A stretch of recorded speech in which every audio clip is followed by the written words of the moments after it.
you guys, welcome back to my channel. We're doing, can't really see it that well, rear disc pads and handbrake shoes on this 330D.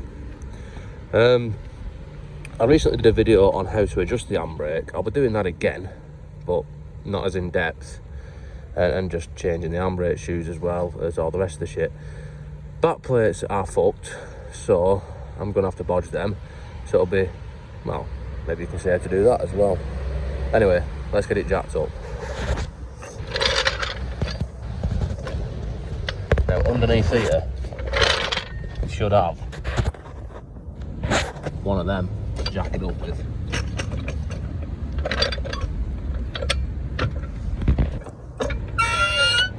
So we'll just take the weight and then we'll crack the wheel nuts off. And these are the discs and the pads. Not got the handbrake shoes yet, but we can prepare these while we're waiting for them. Because I got these, I mean, I'm not going to say the second hand because they've not been used, but they've been left in someone's garage for a bit, or someone's shed, and they've got some little bit of, I mean, it's really something to nothing. I mean, I wouldn't recommend like buying second-hand brakes, or even brakes you've never heard of. I mean, I've never heard of them. They could be alright, but they're only going up back and it's got two more. And as my son will tell you, I'm cheap, so, you know, just going to throw these on. Anyway, we've given them a bit of a clean up. There was, like I said, it's not even proper rust. You know, they're actually all right. But the annoying thing is with brake discs, because they're made out of cast iron, they rust immediately. I mean, this will just come off as soon as it's used. But this centre part, look at the quality of that. Yes, this centre part won't. So what I like to do is I like to get a bit of high temperature silver paint and just go around that, and sometimes around this lip as well. So it doesn't have to be neat, because make sure that, yeah,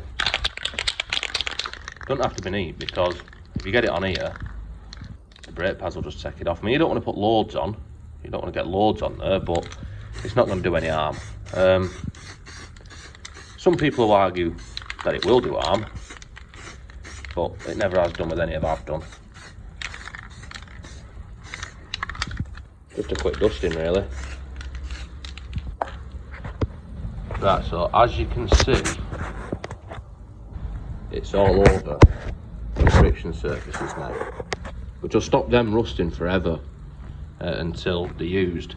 Like I said, the brake pads, take it off first use, but just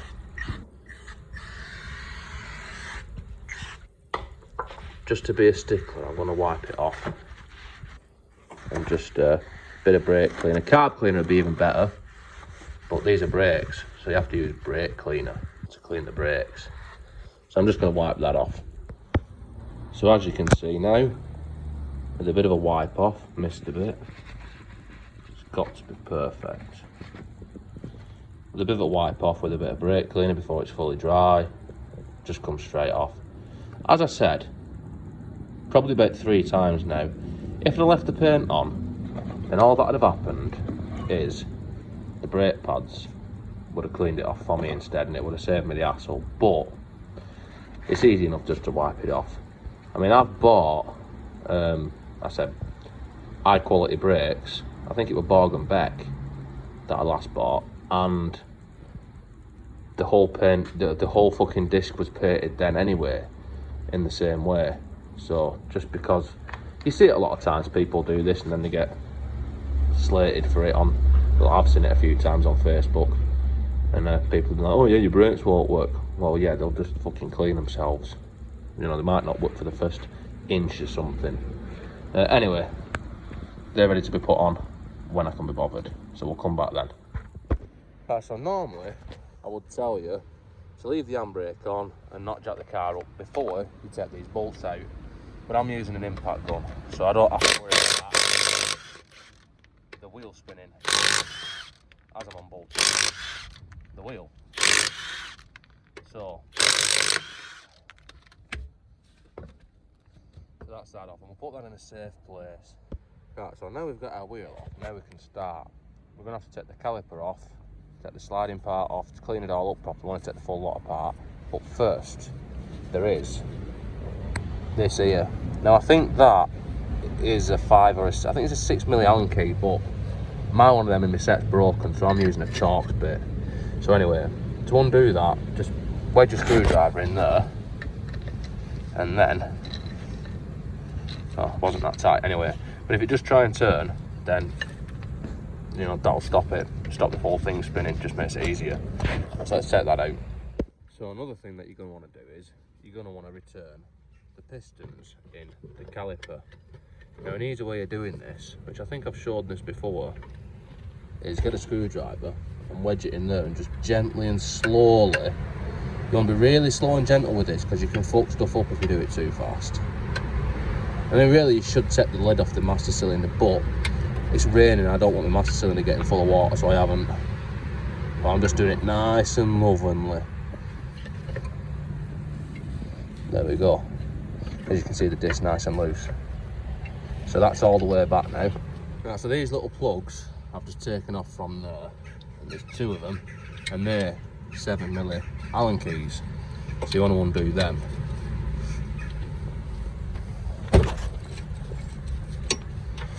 We'll take them off.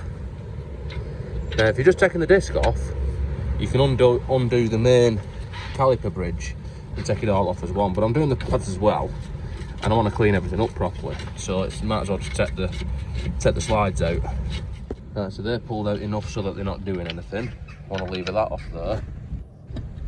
Hold on, not focused.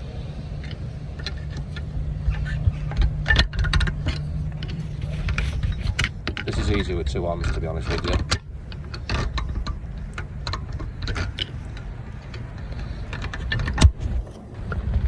So you twat yourself in the finger with that, and put it with your pile of shit. And then, our caliper is removed, or the outer of it is, and then that, you want to put it somewhere where it's not pulling on the hose. So either get something to hook it with, or just put it in a good place where it's not dangling, otherwise it'll fuck it up. Right, so the next thing we're going to have to remove is, see where the socket is, caliper bridge, 16mm, so just undo them. Now these bolts can be properly tight, but instead of just going and getting a bigger ratchet, or, you know, a strong arm or something, I'm going to put a spanner onto the end of my ratchet, and then I'm going to winch to snap-on man when I break it. I'll slip off. Yeah, that works better if you use both hands. So anyway, they're undone now, so let's take that off. So the bolt's removed, that's our caliper bridge. And then now, our disc should come off. Yes. There's the old disc. Here's the handbrake shoes. Now, you might notice something here, that isn't standard equipment. And that's because the back plates, the clips, the holes are fucked, so the clips don't stay in. So we've put that in. You also might notice that they're worn out quite bad, but they still worked because they were adjusted up properly. Anyway, this leads us to our next thing. We have to unadjust it all and start again.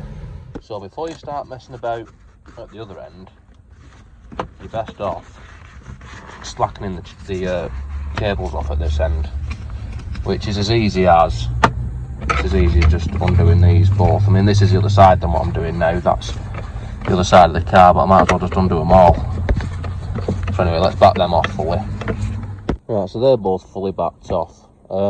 If you look in the other videos, I go into more detail as to why it's important to slack the cable off before you adjust the handbrake shoes. So if you look through my other videos, I sort of explain it better than what I'm going to on this one for that. Anyway, let's crack on. Right, so now we want to be taking these shoes off, but first, if you look at this here, this is the adjuster. So when you're trying to adjust it up, I mean, you screw that in, that's making it go further out, and to back it off, it wants to go that way. So this is what you're trying to be doing. when you're adjusting them later. I actually think that this might be in the wrong way up, but it don't really matter, it works either way around, it doesn't make any difference. But I'm going to put it back in the same way. So let's back that off. And this is a spring puller. Now you can do this with a screwdriver normally, but I've got a spring puller, so I'm using that.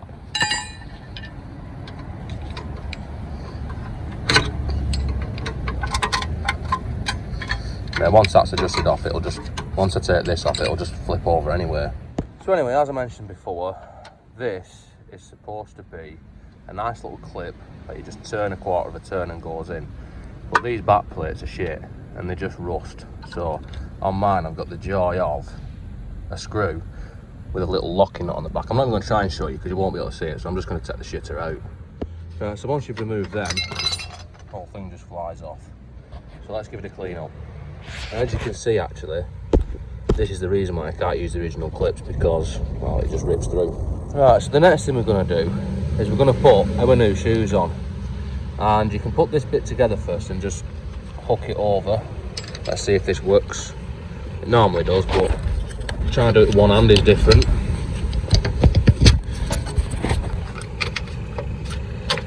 So anyway, yes, we straighten all that back up and then we'll bolt it to the back plate. Right, so it's sort of roughly in place. I've not put the spring on this side yet. And like I say, I'm going to put these bolts into the back plate. Now the way we're going to do that, because as I've mentioned a couple of times, the back plate's shag, we're going to put a little screw through, and then right, we're going to put a washer on the back with a little lock nut on. And the reason you have to use a lock nut is because you can't tighten it up properly, because if you tighten it up properly, it's going to end up making the brakes bind or something, because it will stick the, you know, the shoes will end up sticking out when you put the handbrake on. So you've got to put it on baggy.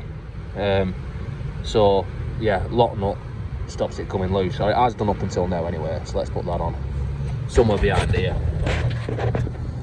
Can't see anything. And there is where our lock nut's going. Well, self-explanatory, I can't show that because I'm holding too many things. Right, so we've put these in, so that they're tightened up to take up the slack, but they're not tight where they're stopping anything to move. So we'll put our springs back on. That's the springs back on. And now we've got to clean this up to put the disc on. So just making sure it's flat really. Not going mad, but you don't want to mount the disc where it's, you know, warped effectively on the hub. So just clean that up. Right, so we're ready to put the disc on, but what else is worth noting while you can see everything is which way you turn this. So when we're adjusting this up, when we're turning it, that way is out. So just might as well make a note of it while you can see it. It saves you having to work it out. And then we can put our disc on, which I haven't shown, but I think that's probably quite a simple thing to do. So remember I said to remember which way you go in with the adjuster. So you adjust it up until it becomes stiff, and then now we want to back it off a little bit.